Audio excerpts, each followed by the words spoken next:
ছেলে হবে না মেয়ে হবে। গর্ভাবস্থায় যে 7টি লক্ষণ দেখে আমরা বুঝতে পারি যে আমাদের ছেলে হতে চলেছে না মেয়ে হতে চলেছে। যারা গর্ভবতী হতে চলেছেন তারা কি করে বুঝতে পারবেন যে আমার গর্ভে কি আছে, ছেলে না মেয়ে আছে, সেটা কিন্তু আমরা অতি সহজেই বুঝতে পারবো। আমার এই ভিডিওটি তোমরা একদম স্কিপ না করে সম্পূর্ণ ভিডিওটা দেখো, তাহলে তোমরাও কিন্তু বুঝতে পারবে যে তোমাদের পেটে যে সন্তান বেড়ে উঠছে সে ছেলে না মেয়ে।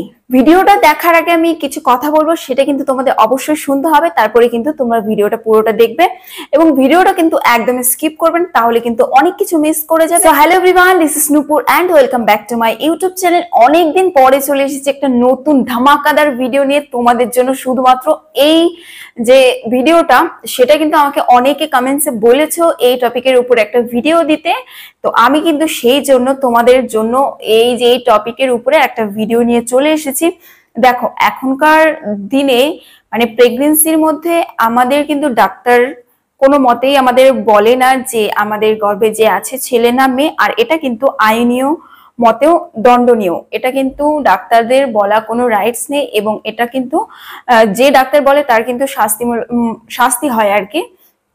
তো আমি কিন্তু তোমাদের এমন ভাবে বোঝাবো, মানে বলবো, সেটা কিন্তু তোমাদের বুঝতে সুবিধা হবে। দেখো, আগেকার দিনে কিন্তু অনেক ডাক্তার ছিল না, ডাক্তার কিন্তু এত পরিমাণে ছিল না, তবুও কিন্তু যে বাড়ির বড় বড় মেম্বার্স যারা ছিল, ঠাকুমা, দিদা, যে বলো কাকিমা, মা কাকিমারা, তারা কিন্তু যে গর্ভবতী মহিলা তাদের কিন্তু সিমটম শরীরের, তাদের বিহেভ, তাদের কিন্তু আচরণ দেখে তারা বলে দিত যে তোমার গর্ভে কে আছে, ছেলে না মেয়ে।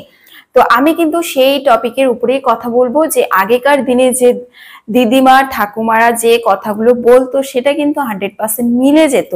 তো আমি কিন্তু আগেকার দিনে যে ঠাকুমা দিদিমারা যেগুলো মেনে চলতো, যেগুলো দেখে বুঝতে পারতো যে তোমার গর্ভে ছেলে না মেয়ে আছে, আমি সেসব বিষয়ে কিন্তু তোমাদের সাথে কথা বলবো যে কি কি দেখে বুঝতে পারবে, মানে আমাদের শরীরের কোন সিমটম দেখে আমরা বুঝতে পারবো যে আমাদের গর্ভে কে আছে, ছেলে না মেয়ে। তাহলে চলো ভিডিওটা স্টার্ট করা যাক। প্রত্যেক নারীর জীবনে কিন্তু বিশেষ এই 9টা মাস, স্পেশালি 9টা মাস থাকে। তার মধ্যে কিন্তু আমাদের অনেক আনন্দ, ফুর্তি, ভয় সব কিন্তু মিলেমিশে একাকার হয়ে যায়।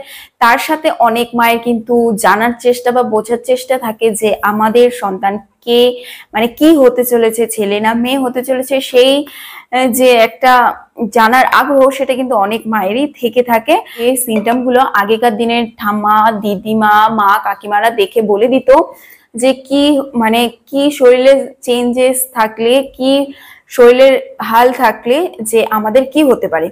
তাহলে চলো সেই বিষয়ে একদম ডাইরেক্ট কথা বলি। 1 নাম্বার পয়েন্ট হচ্ছে মর্নিং সিকনেস, যেটা হচ্ছে আমাদের বমি বমি ভাবটা বেশি হয় সকালের টাইমটাতে। বমি বমি ভাবটা কিন্তু বেশি হয় যদি আমাদের গর্ভে মেয়ে থাকে, তাহলেই কিন্তু যে আমাদের বমি বমি ভাবটা বেশি হয়। আর ছেলে হলে সেক্ষেত্রে কিন্তু আমাদের বমি বমি ভাবটা হয় কিন্তু খুব কম হয়, আর সকালের দিকে কিন্তু খুবই কম হয়, হতে মানে হয় না সম্ভাবনা। ধারণা আগেকার দিনের মা কাকিমা দিদিমা ঠাম্মার ধারণা, সেটার সিমটম যদি দেখা দেয় তাহলে কিন্তু ছেলে হবে। আর যদি সকালের দিকে তোমাদের বমি বমি ভাবটা বেশি থাকে তাহলে কিন্তু মেয়ে হতে চলেছে। 2 নাম্বার, যদি তোমাদের মেয়ে হয়ে থাকে তাহলে কিন্তু তোমাদের মুড সুইংটা বেশি হয়, কথায় কথায় রেগে যাওয়া, কথায় কথায় কান্না, মানে হাসি মজা, কথায় কথায় তোমাকে কেউ ছোট বললো তুমি রেগে গেলে, হঠাৎ করে কেঁদে ফেললে, এই সব সিমটম গুলো কিন্তু মেয়ে হলে বেশি হয়। আর ছেলে হলে এটা কিন্তু পুরোটাই উল্টো হয়, তোমাদের কোনো রিয়াকশন সেরকম ভাবে থাকে না, আর মুড সুইং কিন্তু সেরকম ভাবে হয় না। যারা আগে মা হয়েছে তারা কিন্তু অবশ্যই আমাকে কমেন্টসে জানিও যে এই আমি যে কটা পয়েন্ট বলেছি, আগেকার দিনে যে ঠাকুমা মা পিসিমারা যা বলতো যে এইগুলো সিমটম দেখে ছেলে না মেয়ে হয়, সেগুলো বোঝা যায়। তো তোমরা কিন্তু অবশ্যই কমেন্টসে জানিও যে তোমাদের বেবি হওয়ার সময় ছেলে না মেয়ে হয়েছে, সেটা কিন্তু কমেন্টসে জানিও। আর তোমাদের কি কি সিমটম ছিল সেটা কিন্তু অবশ্যই কমেন্টসে জানিও। আর আমার এই ভিডিওর সাথে একমত কিনা সেটা কিন্তু অবশ্যই জানিও। চলো তাহলে 3 নাম্বারে যাওয়া যাক। 3 নাম্বার, শোয়ার ধরন দেখে বুঝে নিত আগেকার দিনের ঠাম্মা পিসিমারা যে তোমার গর্ভে কে আসছে।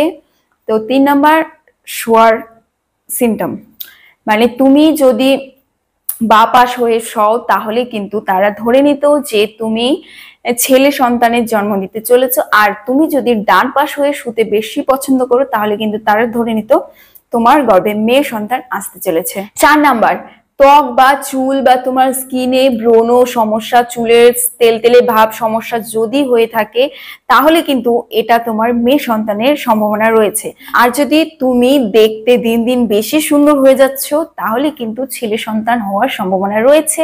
এটা কিন্তু আগেকার দিনের পিসিমা, ঠাম্মা, দিদিমারা মেনে চলতো, আর এটাই কিন্তু ওদের মতে যে 100% রাইট হতো। 5 নাম্বার, গর্ভবতী অবস্থাতে তুমি যদি মিষ্টি জাতীয় খাবার খেতে বেশি পছন্দ করো, সবকিছু ধর মিষ্টি টাইপের, মিষ্টি জিনিস, মিষ্টি দেখলেই মানে খাওয়ার ইচ্ছা হয়, মানে মন চায় ওটা খেতে, মিষ্টি টাইপের জিনিস, তাহলে কিন্তু তুমি কন্যা সন্তানের মা হতে চলেছো। আর তোমার যদি টক ঝাল এগুলো যদি বেশি পরিমাণে খেতে পছন্দ করো, তাহলে কিন্তু ছেলে সন্তান হওয়ার সম্ভাবনা রয়েছে। 6 নম্বর কথা, এটা প্রচলিত একটা কথা, সেটা কিন্তু তোমার যে সন্তান বেড়ে উঠছে তার যদি হৃদয় স্পন্দনের টা বেশি হতো, তাহলে কিন্তু তারা ধরে নিত যে কন্যা সন্তান আসতে চলেছে। 7 নম্বর এবং লাস্ট নাম্বার পয়েন্ট, সেটা হচ্ছে বেবি বাম্প, মানে তোমার পেটের আকৃতি, সেটা দেখেও কিন্তু বুঝে নিত বা তারা ধারণা করে নিত যে তোমার ছেলে সন্তান হচ্ছে না মেয়ে সন্তান হচ্ছে। তোমার যদি পেটের বেবি বাম্প যদি নিচের দিকে ঝোলানো থাকে, তাহলে কিন্তু তারা ধরে নিত তোমার ছেলে সন্তান হতে চলেছে। আর তোমার বেবি বাম্প যদি তোমার পেটের মিডিলটাতে থাকতো, একটু উঁচু টাইপের ফোলা থাকতো, তাহলে কিন্তু তারা ধরে নিত মেয়ে সন্তান হয়। আর এটা কিন্তু আগেকার দিনে প্রচুর এভাবেই কিন্তু মেনে চলতো, তখন কিন্তু অতটা ডাক্তার অতটা মেডিকেল সায়েন্স কিছু ছিল না, তো তারা কিন্তু এভাবেই তারা মেনে চলতো যে এই হতে পারে, এই ছেলের সন্তান না মেয়ে সন্তান হতে পারে। আর তাদেরটা কিন্তু 100% একদম ভুলে যেত। আর তোমাদের যাদের যাদের সন্তান হয়েছে, যারা তোমরা সন্তানের মা, তারা কিন্তু অবশ্যই কমেন্টসে জানিও যে আমার এই ভিডিওর সাথে একমত কি না, সেটা কিন্তু অবশ্যই কমেন্টসে জানিও। আর এগুলো কিন্তু সবই প্রচলিত ধারণা। আমাদের দেশের আইন অনুযায়ী গর্ভস্থ শিশুর লিঙ্গ নির্ধারণ করা কিন্তু আইনত দণ্ডনীয় অপরাধ। সো ভিডিওটা এখানে এন্ড করব। কার যদি কোনো কোয়েশ্চেন থাকে আমাকে কমেন্টসে জানাতে পারো, আমি অবশ্যই তোমাদের রিপ্লাই করব। আর সবাই ভালো থেকো, সুস্থ থেকো। আজকের মতো এখানে টাটা।